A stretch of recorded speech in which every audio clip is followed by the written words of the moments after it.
Kapanibago. Good morning po sa atin lahat, mga kapatid. It's good to be back sa loob po ng 3 linggo na walay sa inyo. At konting report po sa ating pong misyon. Sa loob po ng 3 linggo, tayo po ay nakapangaral ng 35 times. At iba't ibang mga bahay po sa mga Bible study, mga bago pong mga nag-invite na makarinig ng salita ng Panginoon.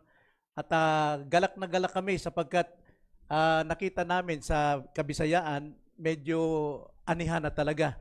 At marami na po ang mga nalaglag at mga nabulok na at mahirap ng pulutin. Gayunpaman, yung amin pong, yung biyanan ko po, mother ni Mama na nabalita sa inyo, na siya po ay talagang kala ko tapos na kaya na-extend yung aming pag-stay dahil mahina siya, hindi na kumakain, nakangangan na lang at may mga bed sores na siya. Ngunit sa biyaya ng Panginoon, dinagdagan ng kanyang buhay, pinalakas siya. Sa loob ng 1 linggo namin pag-stay, pinalakas siya. Ngayon nakakaupo na siya. May picture po na pinaupo siya ng kapatid ni Mama at ng kanyang asawa. Salamat po sa Panginoon. Tayo po ngayon ay magpapatuloy sa ating pong pag-aaral at ito po ay ibabatay natin sa ating pong pinanghawakang doctrine. Ito po ang pinanghawakan ng Reformed Baptist Church, ang 1689. Tayo po ngayon ay magbasa nitong pang-apat pong lessons bago tayo mag-pray. 3 lang po ito, 3 paragraph lang po, babasahin ko lang. Ganito po magkakasabi sa Tagalog, bagamat may English po rito, Tagalog po ang babasahin ko. Nang pasimula ay nalugod ang Diyos, Ama, Anak at Banal na Espiritu, nalikhain ng sanlibutan sa lahat ng bagay na nandoon sa loob ng 6 na araw. Ang lahat ay pawang napakabuti. Sa ganitong paraan ay niluwalhati ng Diyos ang kanyang walang hanggang kapangyarihan, kabutihan at karunungan. Pangalawang paragraph, ang lahat ng nilalang ay ginawa ng Diyos. Ang panghuli na nilikha ay ang lalaki at babae na binigyan ng kapamahalaan sa lahat ng ibang nilikha sa ibabaw ng lupa. Ang Diyos ay nagbigay sa lalaki at babae ng kakayahang mga tuwiran at walang kamatayang kaluluwa. Ang kanyang buong pagkatao ay inakma sa isang buhay na may pagkasundo sa Diyos. Sila ay nilikha ayon sa kanyang wangis na nagtataglay ng kaalaman, katuwiran at tunay na kabanalan. Ang banal na utos ng Diyos ay isinulat sa kanilang mga puso at mayroon silang kakayahang sundin ang mga ito ng lubusan. Gayunman, dahil sila ay binigyan ng layang gamitin ng kanilang kalooban, maaari silang magkasala. Ang kautusan ng Diyos ay nasulat sa mga puso nina Adan at Eva. Ngunit, pinagbawalan silang kumain ng bunga ng puno ng pagkakilala ng mabuti at masama.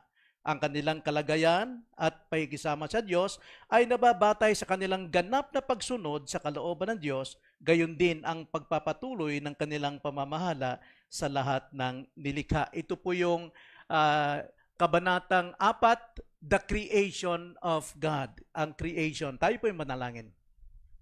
Panginoon, nagpapasalamat kami sa umagang ito sapagkat muli bubuksan po ninyo bubuksan namin ang banal na kasulatan at dalangin namin buksan nyo rin po ang aming mga puso.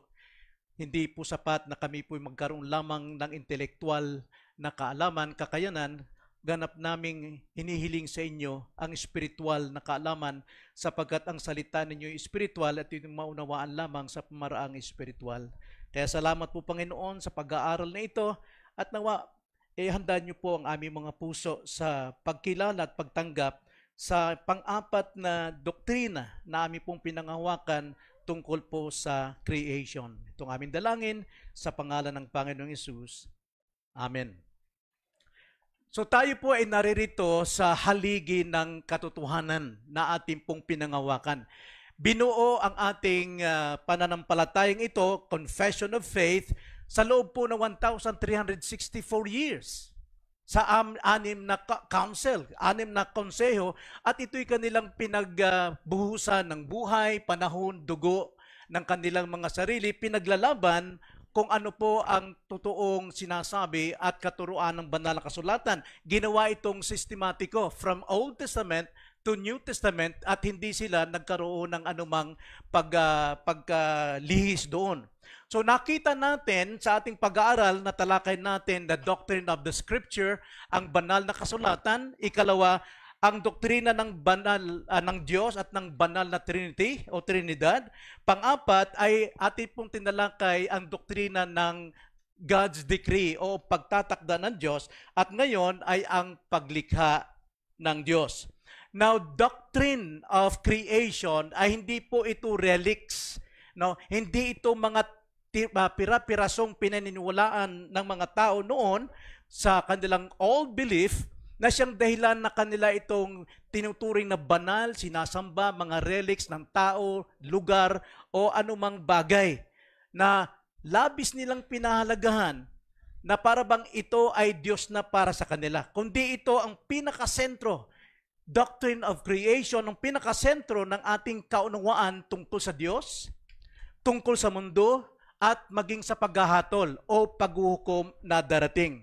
Kung Diyos ang gumawa ng mundo at lahat ng naririto na lahat ng bagay, tayo man na mga tao hindi umiral na putok sa buho o hindi tayo nag-exist sa ating sarili lamang o aksidente. Kaya mayroon tayong direksyon sa buhay, mayroon tayong layunin sa buhay, mayroon tayong desisyon at ganap na patutunguhan sa buhay at ito po ay ang doctrine of creation.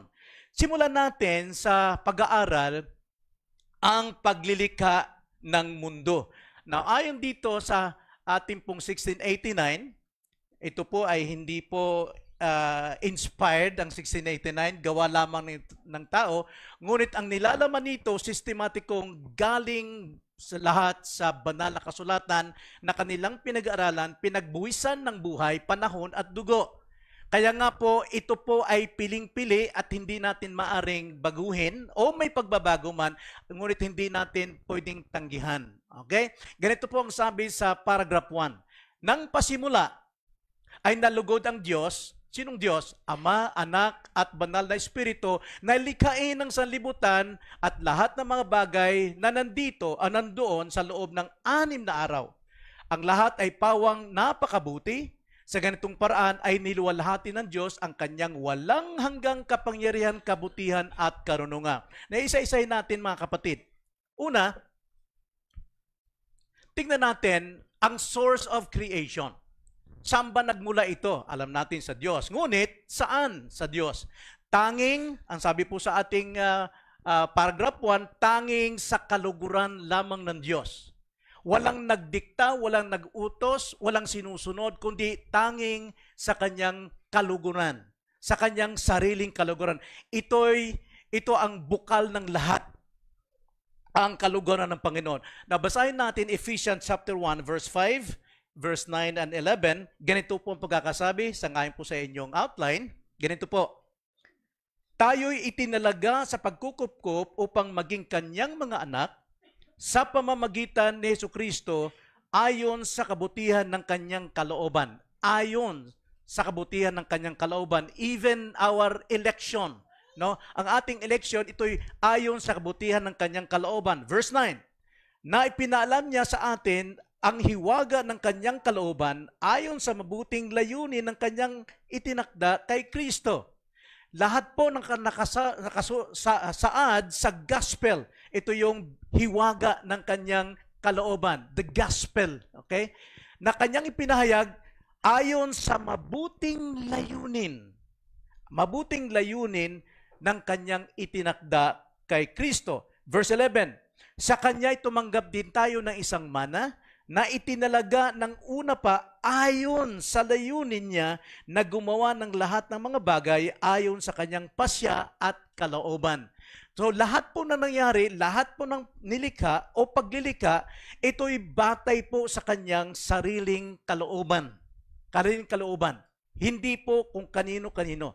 So sino pong author ng creation? Of course, the triune God, ang Diyos mismo. At ang Diyos ay ang Ama, Anak, at Espiritu, 3 persona sa isang Diyos. So tanging sa kaluguran ng Diyos lamang sa pamamagitan ng gawa ng Ama at ng Anak. Now let's read John 1 verse 1 to 3 and Hebrews 1:2.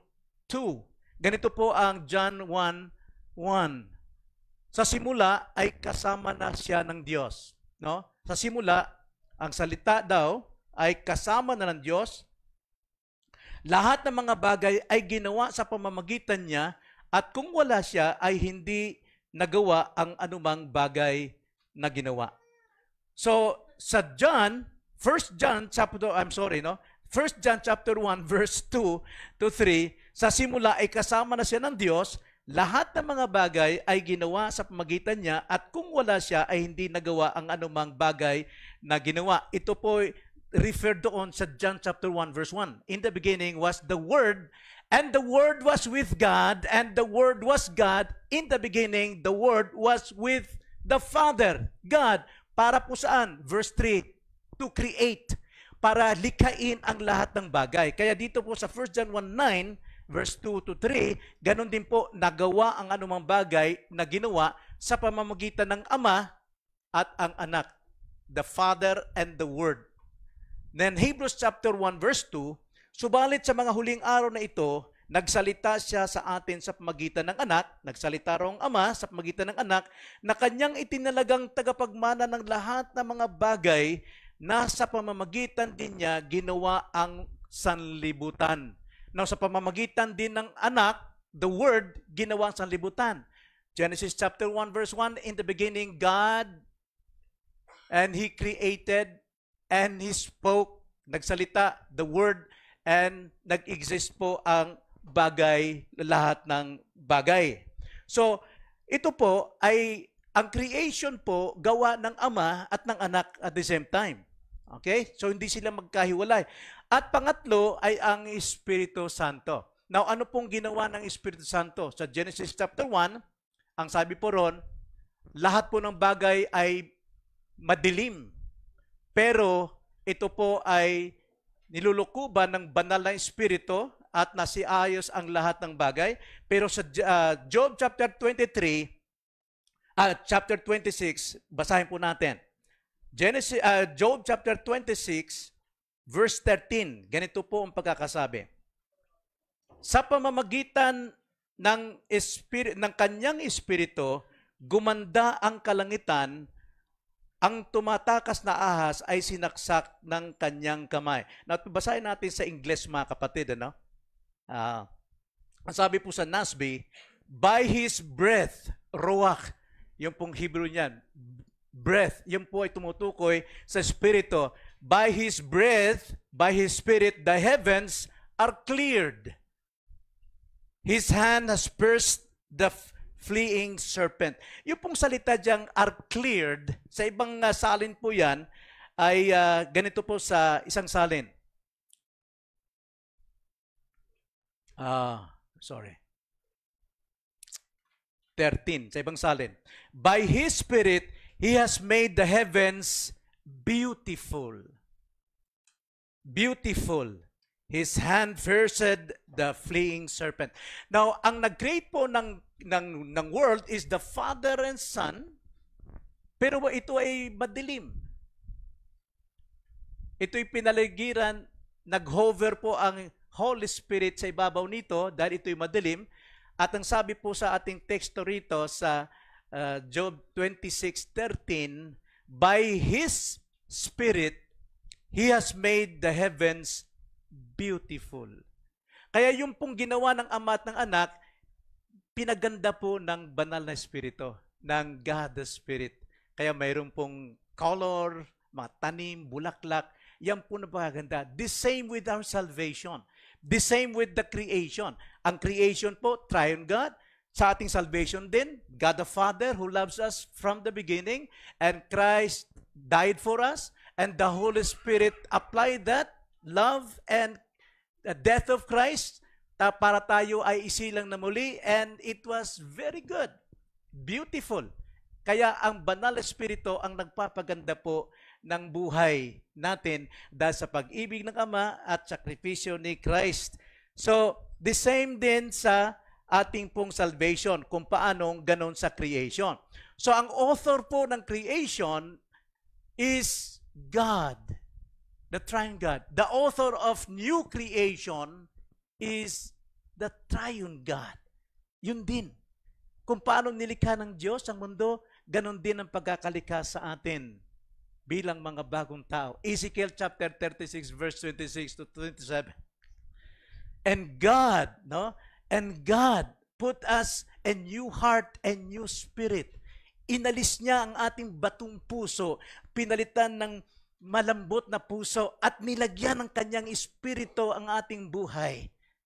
At tayo binigyan ng kakayanang kumilos sa ating pamumuhay bilang bagong buhay. Galatians chapter 4 verse 6, because we are children, God sent forth the Spirit of His Son to live in our hearts. And that is Jesus Christ. That's why we have that authority to call God Abba, Father. Not all everybody can call God Abba, but they can call Father, pero hindi po sila totoong anak. Yun lamang mayroon pong pinanahanan ng Espiritu ng kanyang anak. So, the source of creation, ayon sa kanyang kaluguran, the author of creation, the triune God. Then, the purpose of creation. Ano bang purpose ng creation? Well, para po sa ating paragraph 1 ng 1689, ito ay para sa kapahayagan ng kanyang katangian, ng kanyang attributes. Nahayag ang kanyang attribute sa lahat ng bahagi ng ating buhay, sa lahat ng bahagi po ng mundo. At ito'y para sa kanyang sariling glory lamang. Romans 1:18 to 20, ganito po ang pagkakasabi. Sapagkat ang puot ng Diyos ay nahahayag mula sa langit laban sa lahat ng kalikuan at kasamaan ng mga tao. Excuse me. Nasa pamamagitan ng kanilang kasamaan, pinigil ang katotohanan. Ito yung sinabi sa Romans chapter 1 verse 8, ang puot daw ng Diyos ay naririto sa ating mundo dahil ang kapahayagan ng Diyos ay sinisikil ng mga tao. Pinipilit na hindi kilalanin. Dinadaganan nila ng kanilang kalikuan. Pinipigil ang katotohanan. 19, sapagkat ang maaring malaman tungkol sa Diyos ay hayag sa kanila. Yamang ito'y ipinahayag ng Diyos sa kanila. Yung kaalaman tungkol sa Diyos, ipinahayag ng Diyos, pero pinipigil. Saan ang paraan, mga kapatid? Nagpapakilala ang Panginoon through creation. The heavens declares the glory of God. Nagpapakilala ang Diyos sa magitan ng ating conscience. Mayroong Diyos.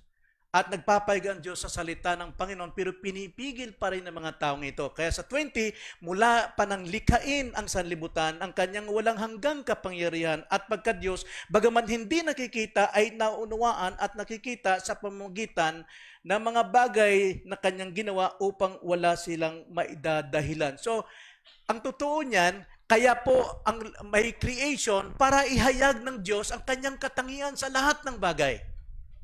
Makikita natin ang Diyos. Maririnig natin ang Diyos na walang tinig. Pero ito ay lumalaganap sa buong daigdig na mayroong Diyos na lumikha ng lahat ng bagay. Huwag kalimutan natin mga kapatid that the doctrine of creation ay ang pinakapuso ng biblical apologetics. Apologetics po mga kapatid, yan po ay sa salitang biblical, hindi po yan paghingi ng sorry. Apologetic means to defend sa mga unbelievers the creation. Doctrine of creation, pang-depensa natin sa mga unbelievers. Nagpapatunay na mayroong Diyos. So extend po ng creation everything, lahat ng bagay. Sabi nga sa Psalms 89 verse 11, ang langit ay iyo, maging ang lupa ay iyo. Ang sanlibutan at ang lahat ng naririto, itinatag mo. May buhay man, wala, maliit man o dakila, lahat po yan ay nilikha ng Diyos. Sa providence of God, lahat po yan may layunin ng Diyos. Nilikha sila upang gawin ang kanilang tungkulin ayon sa layunin ng Diyos. Darating po tayo dyan sa doctrine of providence. So, ito po ang extend, lawak po ng paglikha ng Diyos, lahat po ng bagay. At duration po ng nilikha ng Diyos, 6 days. Marami pong mga paniniwala dyan. So, pagdating po sa creation, ganito po ang pagkakasabi, nalikhain ang sanlibutan at lahat ng mga bagay na nandoon sa loob ng 6 na araw. Saan po nakuha ng 1680 na ito? Sa Bible mismo. Pero mayroon po tayong mga kaibigan at mga kapatid na naniniwala na ang isang araw ay 1,000,000. Alam niyo ba yon? Tinuturo sa eskwelahan yan eh. Di ba? Evolution or Unitarian. Tinuturo yan eh. Kaya dito po, sa Doctrine of Creation, pinabubulaan dito ang day-age theory na isang araw ay 1,000,000. Kung 1,000,000 na isang araw, mga kapatid, mali ang Bible sa Exodus chapter 20. Basahin natin Exodus chapter 20, verse 8 to 11, tungkol sa ating pagtatrabaho. Kung tayo po'y nagtatrabaho, ilang araw tayo nagtatrabaho sa isang linggo, mga kapatid? 7 araw, no? Ha? O yan. Yan ang mga Reformed Baptist. 6 days lang. Isang araw is pamamahinga natin sa Panginoon. Okay? Ganito po ang sabi. Alalahanin mo ang araw ng Sabat upang ingatan itong banal. Meaning banal, i-separate natin from other 6. That is how we define holy. Hindi yung susuot ka ng maskara na kawang-kawawa ka at mahabang baro mo. Hindi po yun ang holy. Separated from other 6. Tayo po, separated from the world. Dapat banal tayo. Sabi, 6 na araw kang gagawa at iyong gagawin ang lahat ng iyong gawain. Ngunit ang 7 araw ay Sabat sa Panginoon mong Diyos. Sa araw na ito ay huwag kang gagawa ng anumang gawain. Ikaw o ang iyong anak na lalaki, ang iyong anak na babae, ang iyong aliping lalaki, ang iyong aliping babae, ang iyong mga baka, pati baka, ang dayuhang nasa loob ng iyong mga pintuan. So pati yung dayuhan, bisita natin sa bahay, dapat hindi rin silang tatrabaho. Karamihan po, trabaho po pagka Sunday, may bisita, maritisan yan. Dalhin nyo na lang ang inyong bisita sa pagsamba. Okay? Kasi trabaho rin ng bibig yung sige ang marites eh. So ano po yung pinapakita rito? Alalahanin mo ang araw ng Sabat upang ingatan itong banal. 6 na araw kang gagawa. Now, kung isang araw is katumbas ng 1,000,000, patay ka. Isang araw pa lang magtatrabaho. 1,000,000, abutin mo tayo 1,000,000. Ako lang, 74, parang nakikita ko na yung dulo ng buhay ko eh. 1,000,000 pa. Kasi nga binabatay nila sa mga dinosaurs, mga ganon, mga ano. So, pinabubulaanan dito yung tinatawag na D-age theory. At isa pa, yung tinatawag uniformitarian theory. Ang paniniwala po nitong uniformitarian theory ay magkatulad din sa evolution. Ang evolution, nagsimula tayo sa Big Bang. Pero saan galing yung molecules na yon? Kung sinasabi lang ang simulan ng daigdig o ng world mula kasi sa maliit na molecules sa thousands and thousands of millions of years biglang sumabog. So nandiyan ang Earth, Jupiter, napakaganda pagkakayos, mayroong sun, mayroong moon. Ang ganda. Ito rin ginito rin pong theory, uniformitarian, naniniwala sila na sa tagal ng panahon, nagbabago po ang anyo ng bagay. Diba sa evolution, from monkey to bigger monkey, to gorilla, to King Kong, at naging tao.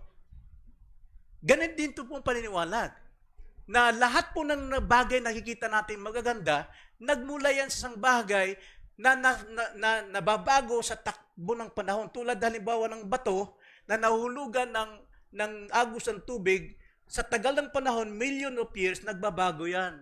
Nagiging palaka. Pagdating po sa doctrine of creation, napapabulaan itong mga haka-haka. Theory lang ito, pero tinuturo sa eskwelahan.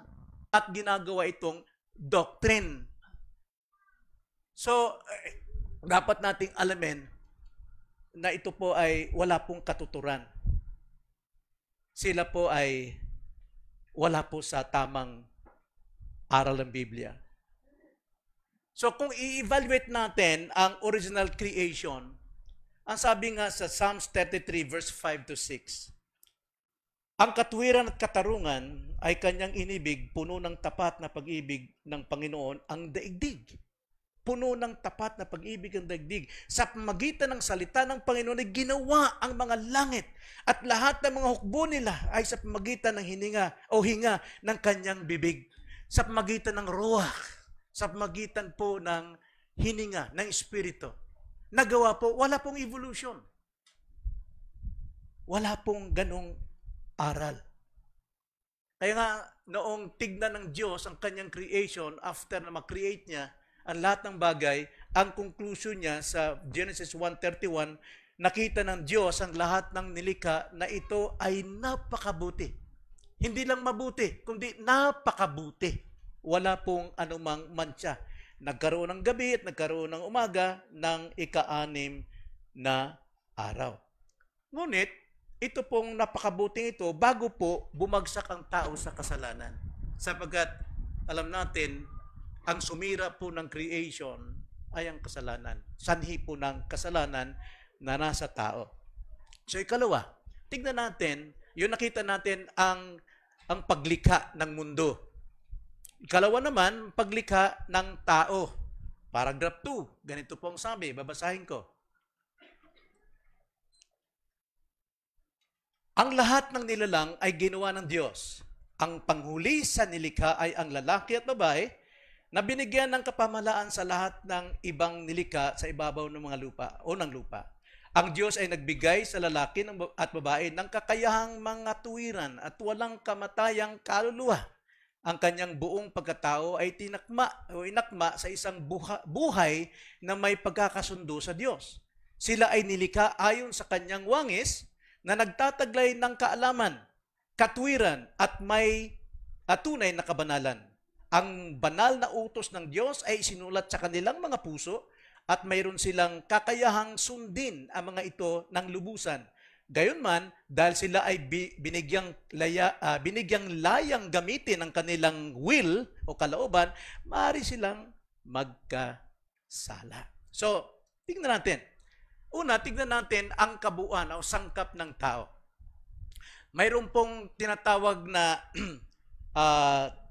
doctrine about dichotomos and trichotomos. Nang tao daw, tricho means trion, ay mayroong body, soul, and spirit. Pero po sa atin, bilang isang reform, dichotomos po tayo. Dichotomy. There are only two sangkap ang tao. The visible and invisible. So therefore, soul and spirit, according to the context sa Bible, interchangeable po yan. Interchangeable. Hindi yan hiwalay. But, sa kapangyarihan po ng banal na espiritu, pwede itong paghiwalayin. No? Para makita kung ano yung kaloob-looban ng tao when it comes to sin. Ganun po katindi ang salita ng Panginoon. Mayroong double-edged sword. Ganun po katindi ang kapangyarihan ng salita ng Panginoon. Pero ang constitution po ng tao is body and soul entity. Ito po ay yung kayarian, katawan lamang or visible and invisible. Invisible yung soul and spirit interchangeable. So nilikha ang tao, ayon dito sa ating binasa, na siya po ay reasonable. Marunong siyang mga tuwiran, mayroon siyang kamalayan, nag-iisip, nakakaramdam, lumalayon. Kaya pwedeng makipag-usap. Sensitibo when it comes to moral issue. Sensitibo siya sa bagay na ito. Kasama ang lahat ng mga faculties ng ating kaluluwa. Mga kapatid, alam nyo, katawan natin, kaluluwa o espiritu, hindi pwede maghiwalay. Only death can separate that. Pero tayo po ay a living soul. Tayo po'y buhay na kaluluwa. Body and spirit, hindi po nagkakahiwalayan. May hiwalay lang yan pagka mayroong kamatayan. So, reasonable, marunong mga tuwiran. Kaya hindi pwedeng sabihin, hindi ko naunawaan to. Maraming kadalasan sa Bisaya, pag nag-invite sila ng Bible study, talagang yung matatanda, mayroon isang one time na pinatawag ako, tanghaling tapat. 4 yung schedule ko doon na Bible study. Tapos tinawag ako na gusto nang magpatiwakal ng matanda. Ang pangalan niya ay Irmo. Dahil daw matagal nang nananakit yung kanyang liig. Ilang taon na yata o buwan. Gusto na niyang magpakamatay dahil wala na siyang pag-asa. Kaya pinasundo ko. Sabi, Pastor Boy, siringan natin ng salita ng Diyos yung taong ito. Gusto nang magpakamatay. Teka muna, hindi ako manggagamot. Hindi ako, sa Bisaya yung albularyo. Baka mamaya pag nagpunta ako ron, nag-share ako tapos inaasahan nilang gagaling siya, baka batuhin ako ng mga kapitbahay doon. Pero napag-isip ko, kailangan niya makarinig ng word. Kasi salita ng Diyos ay nagpapagaling. Physically, relationship, at nagliligtas ng kaluluwa. Psalms 107 verse 20. At isinugo ng Diyos ang kanyang salita at sila'y pinagaling. At iniligtas sa kanilang kapahamakan. So yun ang nakuha kong text, pinuntahan ko ron. Sabi ko sa kanya, hindi ako magagamot. Hindi rin ako kasiguro magagaling ka ngayon. Handa ka bang makinig? Oo, handa ako makinig. 70 years old na ito, tsaka yung misis niya. So, Rich ko, anong layunin? Bakit kailangan ipangaral ang salita ng Panginoon? Sapagkat ang salita ng Panginoon ay Diyos, si Kristo. At ang salita ni Kristo, Espiritu at buhay. At sino mang tumanggap ng salita ng Panginoon, mabubuhay. Naniniwala ka ba dyan? Oo. Pero habang kami nag-aaral, wala na siyang daing, lingon na ng lingon. Hanggang ngayon, wala na siyang naramdaman. Pero hindi nga ako albularyo. Pero ang salita ng Panginoon, may promise eh. He sent His word and healed them and save them from destruction. So, sana nga magtuloy, panibagong Bible study naman. So, reasonable ang tao, marunong niyang mintindi. Kaya kung tayo mag-share sa kaninong tao, huwag tayo matakot. Naintindihan nila ito. Ngunit, yung kasalanan, ang siyang nagsusuppress sa katotohanan. Kailangan tayong mangibabaw dyan na mag-explain sa kanila ano yung sinasabi ng salita. Hindi yung ating saliling isipan ang explain natin, kundi ano ba sinasabi ng salita ng Diyos. So, man is reasonable. Pangalawa, ang tao po ay immortal. Immortal po ang tao. Hindi ibig sabihin na mayroon siyang sariling buhay tulad ng sa Diyos. Ng tao ay mayroon siyang sariling buhay, ito'y hiram lamang. Remember? Genesis 2:7, hiningahan ng Diyos ang butas ng ilong noong tao at siya'y naging living soul. Yan po ay tinanggap natin. O di kaya, yung buhay niya ay hindi sisirain ng Diyos. No? Hindi kayang sirain ng Diyos. Kaya na sirain ng Diyos ang buhay natin o walang simula ito.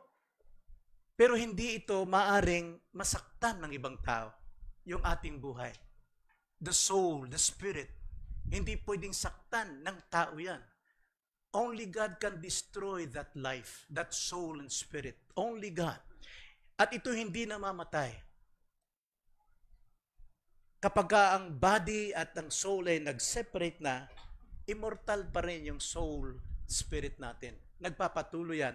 Sapagkat mayroon niyang patutunguhan sa apoy o sa glory ng ating Panginoon.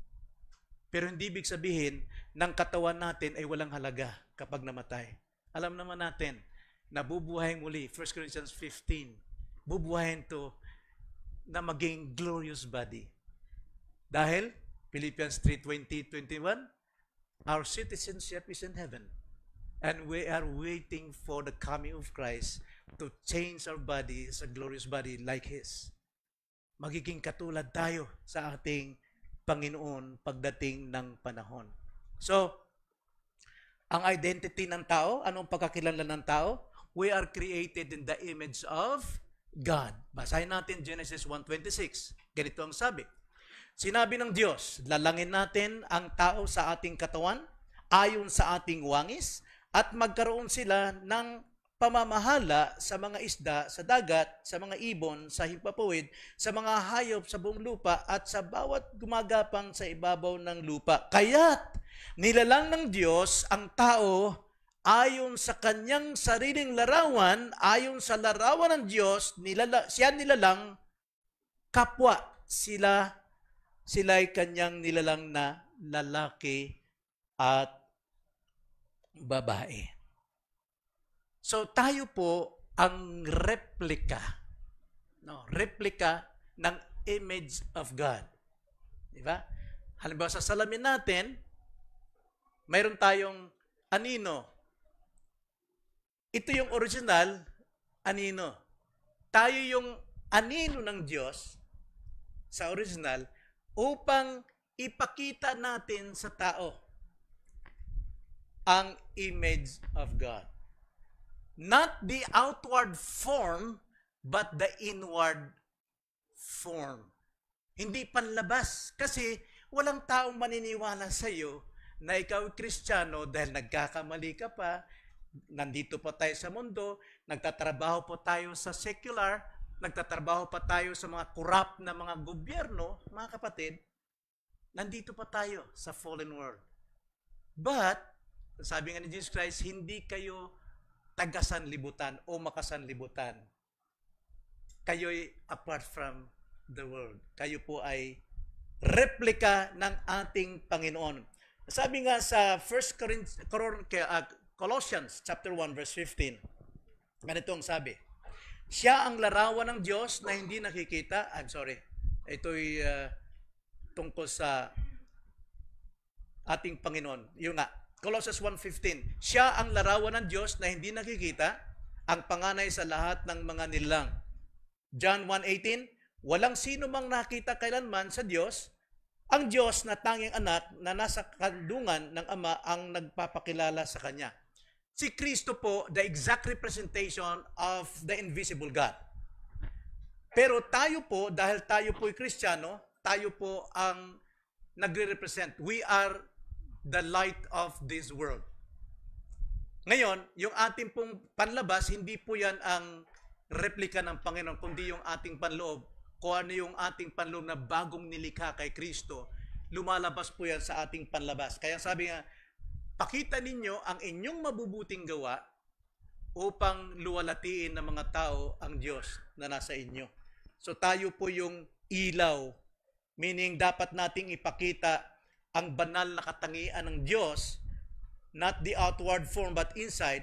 Kaya nga po, tayo po bilang makasalanan, ang makakapanumbalik po ng ating original, higit pa sa original, na pagkakalika kay Adan at Eva, sapagkat wala pa silang, hindi pa confirmed yung kanilang holiness. No? Hindi pa confirmed ang kanilang holiness. Tayo po, nakukonfirm yung holiness natin through Jesus Christ. Kaya nga, regeneration and glorification, ito yung nagre-restore ng image ng Panginoon to the moral perfection of God. Sabi nga po sa Ephesians chapter 4, verse 24 and Colossians 3:10, at kayo'y magbihis ng bagong pagkatao na nilalang ayon sa wangis ng Diyos, sa katwiran at kabanalan ng katotohanan.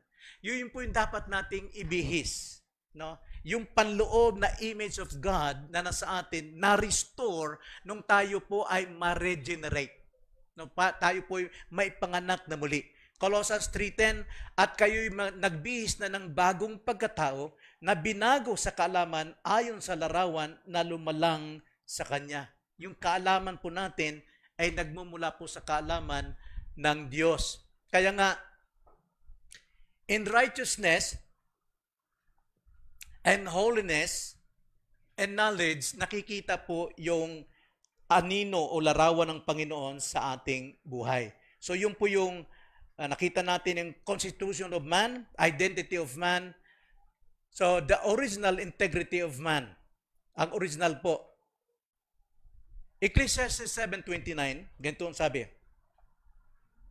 Tignan ninyo, ito lamang ang aking natagpuan, na ginawang matuwid ng Diyos ang tao, ngunit nagbalak sila ng maraming pamamaraan. Now, bagamat the first man and woman ay nilikha ng Diyos perfectly, pero hindi pa confirm yung kanilang holiness. Sapagkat mayroon silang freedom of will. Mayroon silang freedom of will na maaari pa silang bumagsak sa kasalanan. Kaya nga, sabi diyan, nilikha ng Diyos, ginawa ng Diyos ang tao na matuwid, ngunit nagbalak sila ng maraming pamamaraan. Whereas sa ating panahon ngayon, mayroon pong pumipigil sa atin. Bagamat mayroon tayong freedom na gawin natin ang gusto natin sa laman, sa espiritu, pero mas lamang tayo kina Adan at Eva sapagkat narito sa atin nananahan ang banal na espiritu. Si Kristo, ang Espiritu ni Kristo. Mayroon pong pumipigil sa ating conscience na huwag gawin ang mga bagay na yon. So, yun po yung integridad. Ang moral ng tao ay talagang pure, able to do the will of God, pero mayroong posibilidad na bumagsak sa kasalanan sapagkat hindi pa sila konfirmado sa kabanalan. Si Adan at si Eva ay malinis, dalisay, matuwid, walang gawang kasalanan o hilig, pero posibilidad ng pagbagsak doon. So nakita natin yung original integrity of man. Now, thirdly and lastly, ang pagsubok sa tao. Paragraph 3. Ang kautusan ng Diyos ay nasulat sa mga puso ni Adan at Eva, ngunit pinagbawalan silang kumain ng bunga ng puno ng pagkakilala ng mabuti at masama.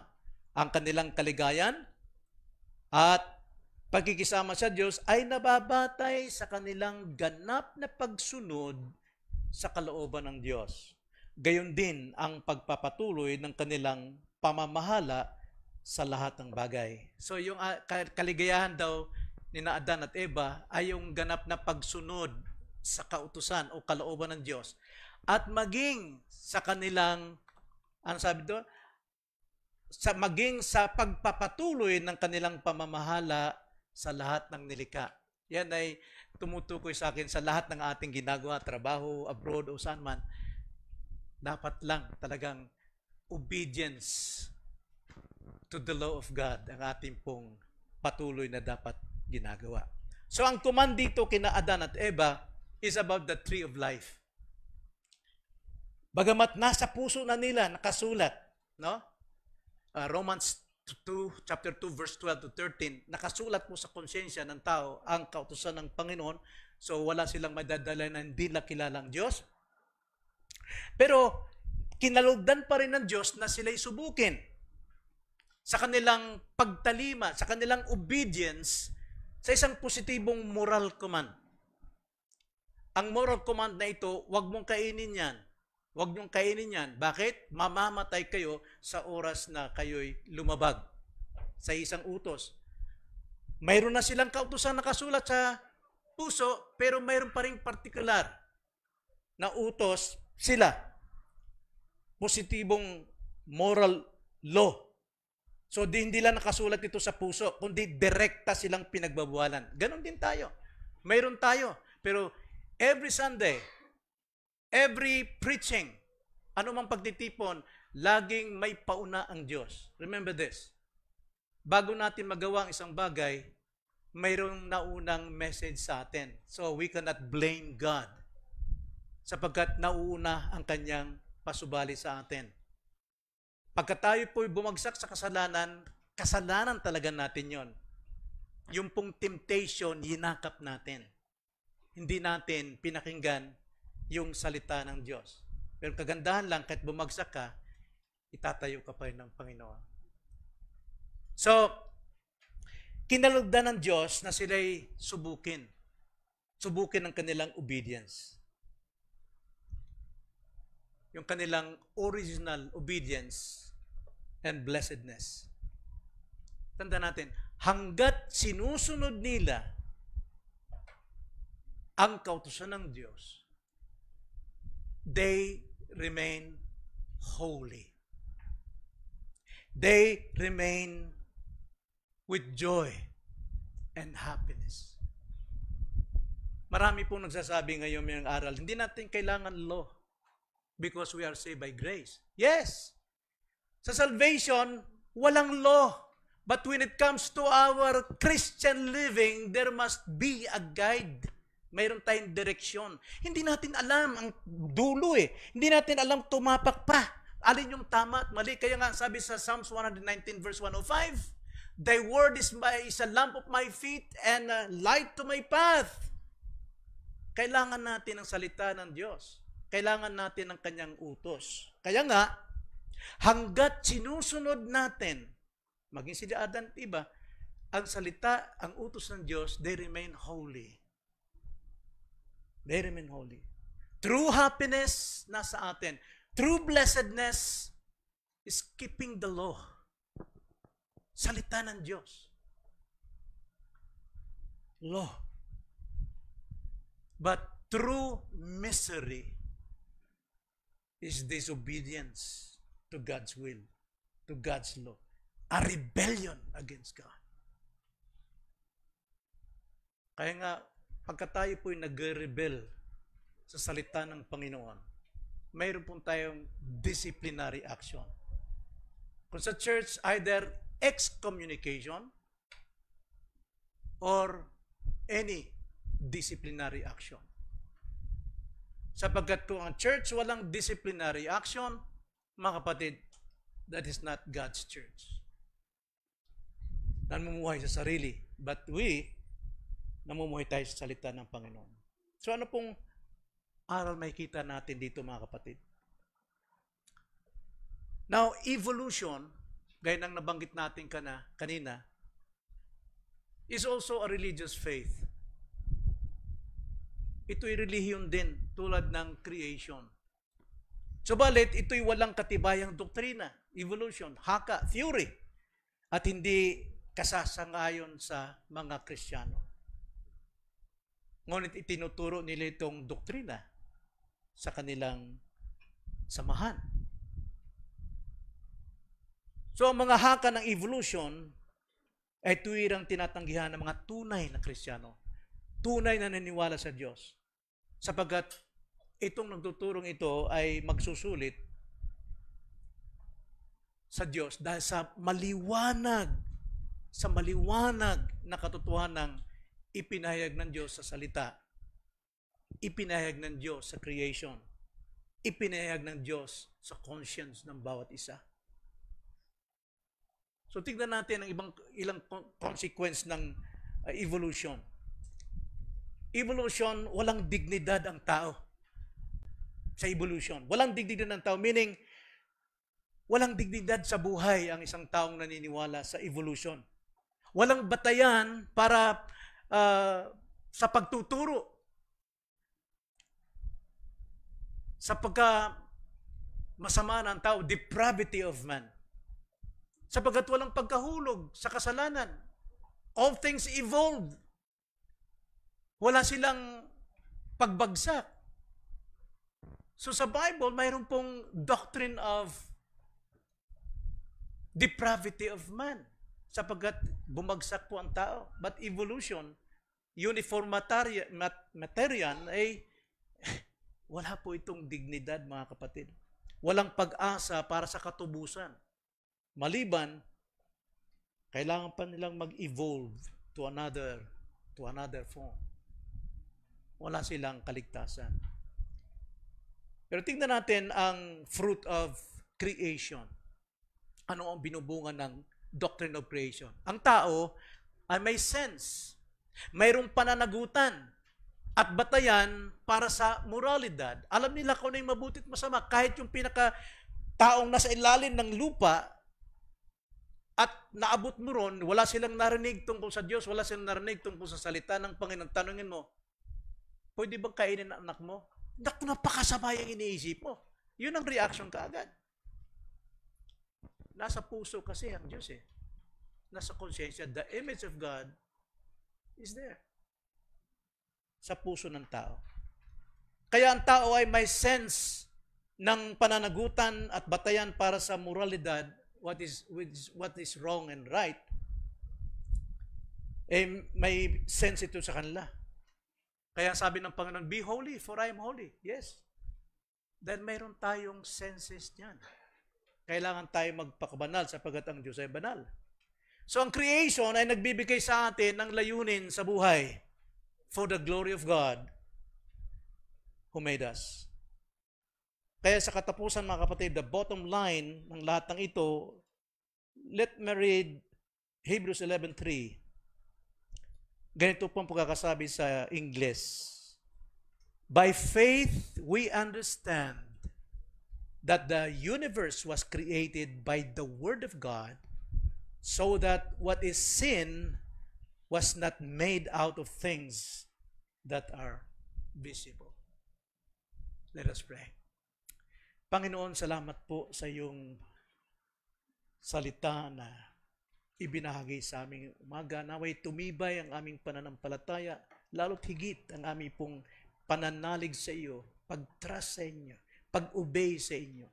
Dahil nakikita namin ang kadakilaan po ng iyong gawa sa mundo, sa lahat ng bagay, maging kami, Panginoon.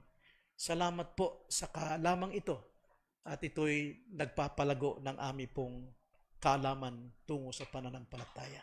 Ito ang aming dalangin sa pangalan ng Panginoong Hesus. Amen.